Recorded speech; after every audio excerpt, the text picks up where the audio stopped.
കൃഷ്ണവർമ്മ തമ്പുരാന് 2 മക്കൾ. അതിൽ മുതിർന്നവളായിരുന്നു മന്ദാകിനി. മന്ദാകിനിക്കാട് തുറക്കണം പോലും. പക്ഷെ മന്ദാകിനി നമുക്ക് ചുറ്റുമുണ്ട്.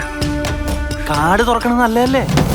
അന്ധവിശ്വാസങ്ങളൊക്കെ പോട്ടേന്ന്. അത് മാമന് മന്ദാകിനിയെ കുറിച്ച് ശരിക്കും അറിയാനിട്ടാ. അവന്റെ ഒരു മന്ദാകിനി. നിങ്ങൾക്ക് മന്ദാകിനിയെ കുറിച്ച് എന്തറിയാം? പ്രേതമാണെന്നറിയാം. നല്ല ഫ്രഷ് ഇൻഫർമേഷൻ. 17-ാം നൂറ്റാണ്ടിൽ ഒരു തായ്വാനീസ് ചിത്രകാരൻ കൃഷ്ണവർമ്മ കൊട്ടാരത്തിൽ വന്നിട്ടുണ്ട്. കൊട്ടാരത്തിലുള്ളവരുടെ പടങ്ങൾ അയാൾ ഒരു ഓട്ടോബയോഗ്രഫി വരച്ചിട്ടുണ്ട്.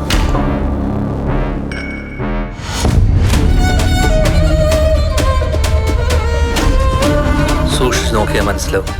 മരണങ്ങൾ നടക്കുന്നതൊക്കെ ഗ്രഹണ സമയങ്ങളിലാണ്. സാധാരണ ഗ്രഹണമല്ല, സൂപ്പർ ബ്ലഡ് മൂൺ എന്നാ പറയണത്.